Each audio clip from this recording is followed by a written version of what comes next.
Behind the Red Line, Episode 14, The Truck Stop Killer, Robert Ben Rhoades. The American interstate was built for freedom. Endless blacktop, neon truck stops, cheap coffee in chipped mugs. A place where people vanished into the horizon. Truckers, hitchhikers, drifters, runaways, sex workers, and kids trying to outrun something back home. But for more than a decade, from the late 1970s into 1990, one man turned that freedom into a hunting ground. He called the cab of his truck home. He called the open road his workplace. But behind the curtains of that sleeper compartment was something else entirely. A torture room, a moving prison, a coffin on 18 wheels. His name was Robert Ben Rhoades. The world would later call him the Truck Stop Killer. Tonight, we ride in the passenger seat of a nightmare.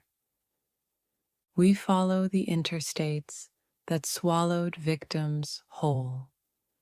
We step into the truck that became a traveling crime scene, and we watch how a man who looked like any other driver turned America's highways into his personal killing routes. This is Behind the Red Line, Episode 14, The Truck Stop Killer. Long before anyone knew his name, Robert Ben Rhoades was just another face at the counter. He sat in 24-hour diners under fluorescent lights, sipping coffee, chatting with waitresses, watching the door. He listened more than he spoke. He watched the girls who came in alone. He watched the kids with backpacks and nobody waiting for them. He watched the women working the truck stops, trading time for money in smoky parking lots. He knew how these places worked, in and out. Names rarely real. License plates from every state. People constantly moving. No one keeping track. Before the headlines, he was born in Iowa in 1945, a kid raised in a fractured home. Stories about his childhood paint a picture of instability, a father who struggled, a family that moved, early trouble with the law. He drifted through the military, short-term jobs, broken relationships. But the common thread through all of it was control, a need to dominate, to own, to bend other people's lives around his wants. When he became a long-haul trucker, he found the perfect environment for that darkness to grow. Because the road doesn't ask questions, and truck stops are full of people no one is looking for. There's a certain kind of silence in a truck stop parking lot at 3 a.m. Engines hum. CB radios crackle. But between the rows of trucks, between the pools of light, there are pockets of pure dark. This is where the truck stop killer thrived. The victims he chose were people the system already abandoned, hitchhikers with their thumbs out and everything they owned in one backpack. Teenagers running away from home, thinking the interstate meant freedom. Women doing survival sex work in truck stop bathrooms and behind dumpsters because nobody else would hire them. Nobody else would house them. Nobody else would help them. They were alone. They were on foot. They were desperate. And most importantly, to him, they were untraceable. Many didn't have strong ties or anyone who knew exactly where they were going. They left home on bad terms. They traveled under fake names. They disappeared into a road designed to erase specifics.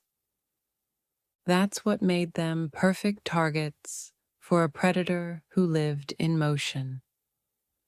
Rhoades didn't just have a truck, he had a setup. The cab of his rig looked like any other from the outside. Chrome mirrors, long hood, maybe a nickname painted near the driver's door. But inside the sleeper compartment, he created something else.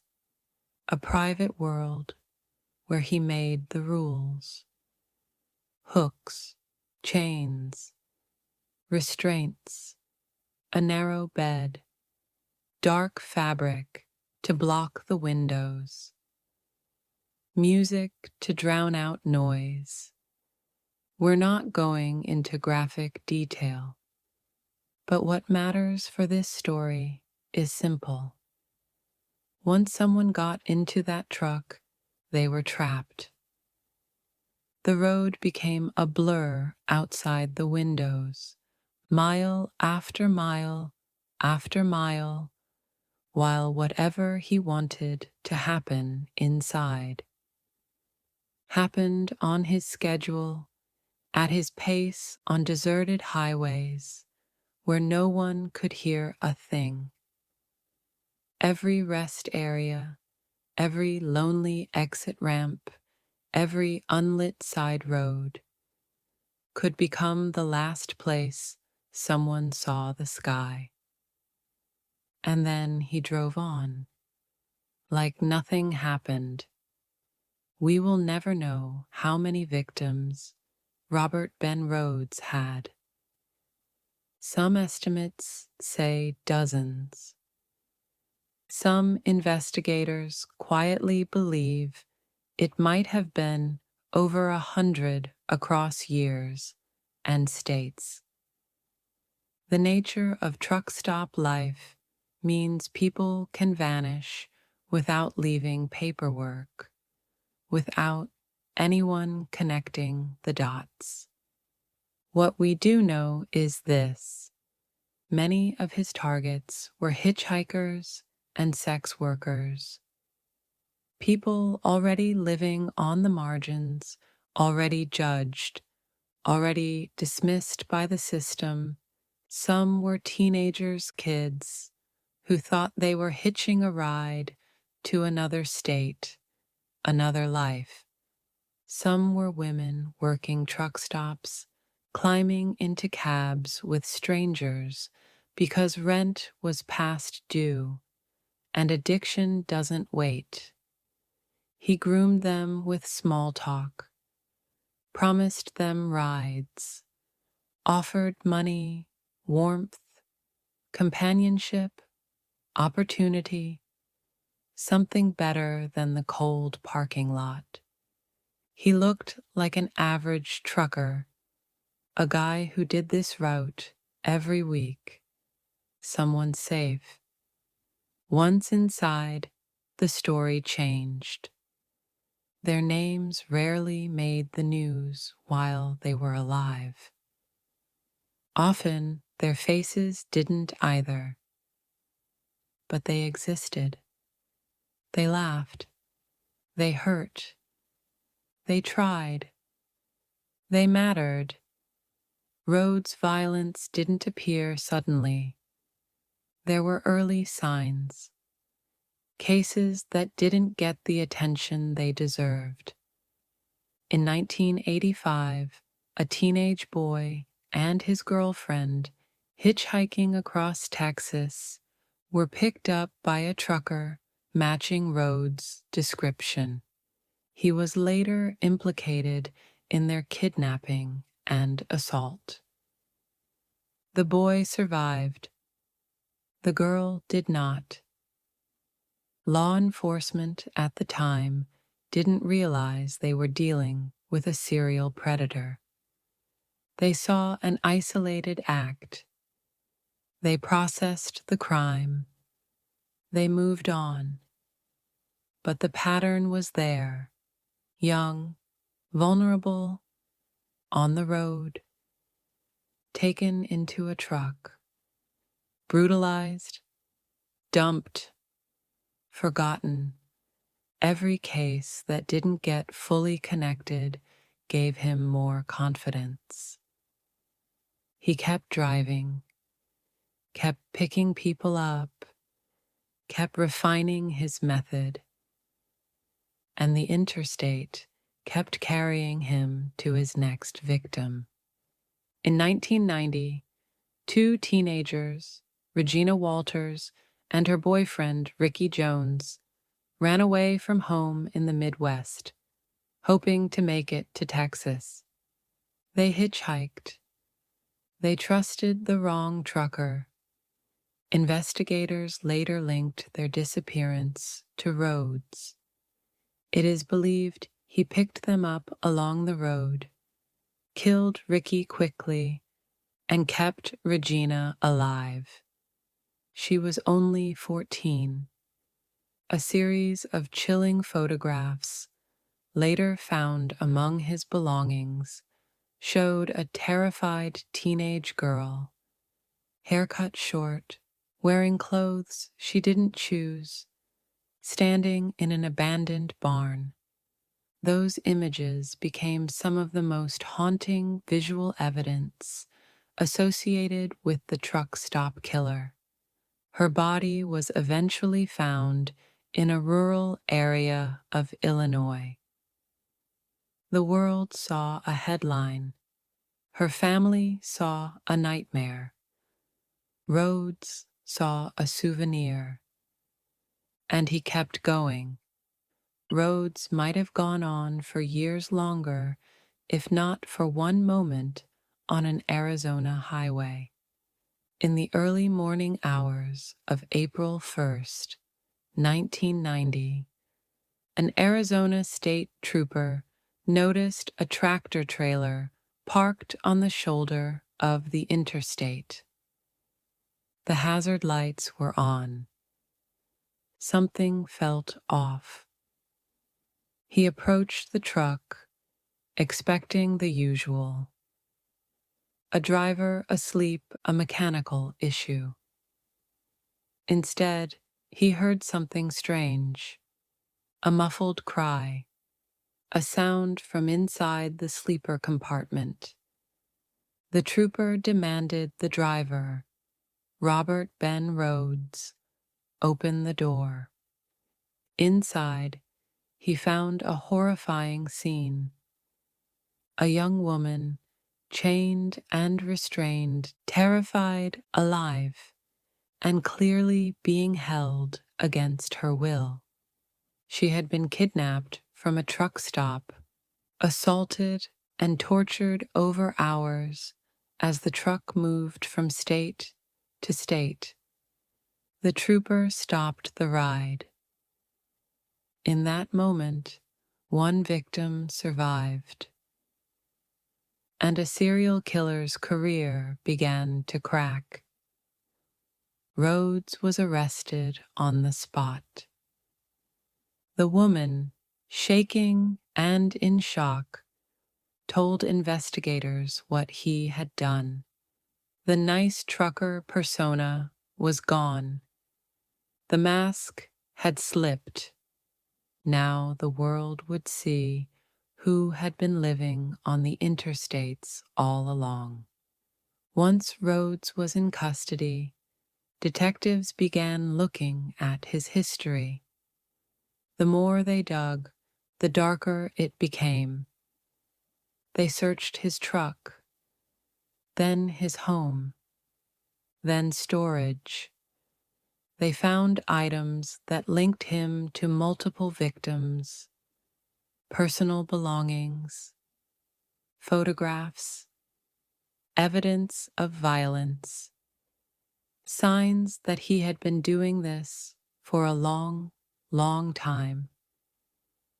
Old unsolved cases, bodies found near highways, hitchhikers who vanished, sex workers discovered in ditches, suddenly had a new possible suspect. From Texas to Illinois, from the Gulf states up through the Midwest, the truck stop killer's shadow stretched along the map. He eventually accepted plea deals and was convicted in multiple murders, including those of Regina Walters and others whose stories intersected with his roots. He was given multiple life sentences, but the number of murders officially on paper will never reflect the true scope of what he did. Too many bodies, too much time, too many people whose names were never even reported as missing. The thing about Rhoades that terrified investigators was how ordinary he looked. He wasn't the creepy stranger in a dark alley. He wasn't the stereotypical monster from horror movies. He laughed with other truckers. He tipped waitresses. He made small talk about weather and football. He blended in so well that nobody remembered him clearly. He used that. Predators like him don't stand out. They learn how to put people at ease, how to seem trustworthy for just long enough. Hop in, I'll get you closer. I can give you a ride out of here. It's safer in my truck than out in this lot. He weaponized normalcy, and the interstate gave him a constant supply of people who had no choice but to take the risk. Rhoades did not act in a vacuum. He exploited a system that already failed the people he targeted. Runaways aren't always reported missing right away, especially if they left after a fight, especially if their families are dealing with poverty, addiction, or abuse. Sex workers are less likely to have their disappearances investigated quickly. Too often, they're dismissed, blamed, or viewed as choosing danger. Hitchhikers on interstates frequently vanish without anyone knowing their exact route. Their last known location is often somewhere along I-10 or maybe near a truck stop in Oklahoma. All of that allowed the truck stop killer to move freely. Every time a missing person report wasn't prioritized, every time someone said, "She'll turn up," every time the words, "just a prostitute," were whispered, another window of opportunity opened for him. He didn't just hunt individuals. He hunted gaps in the system, and he found far too many. Robert Ben Rhoades was ultimately removed from the highways. He was sentenced to life in prison without the possibility of parole. Behind cement walls and razor wire, He no longer had a truck. He no longer had a road. He no longer had access to the vulnerable. But the damage was already done. Families would never see their daughters again. Some still don't know where their loved ones ended up. Some don't even realize their missing relative might have crossed paths with him. Rhoades died in prison in 2019. He took many secrets with him. How many victims? How many states? How many families still waiting for answers? Only he knew the full count, and he never told. Today, America's interstates are still busy. Trucks roaring through the night, rest stops lit with cold white lamps, people chasing something on the other side of the country. But for those who know the story of the truck stop killer, the road doesn't look the same. Every lonely exit ramp feels different. Every isolated truck stop feels haunted. Because somewhere out there, between mile markers and state lines, are places where his victims took their last breaths. Places that look ordinary, that you can still drive past without knowing. Their names may not all be recorded, but their presence lingers on the asphalt. They were not hitchhikers as a label. They were not prostitutes as a label. They were human beings with entire worlds inside them. They deserved to grow old. They deserved safety, not predators. They deserved a system that cared about them before a monster did. Robert Ben Rhoades turned a truck into a trap and a nation's highways into a killing field. But the story of the truck stop killer is not just about him.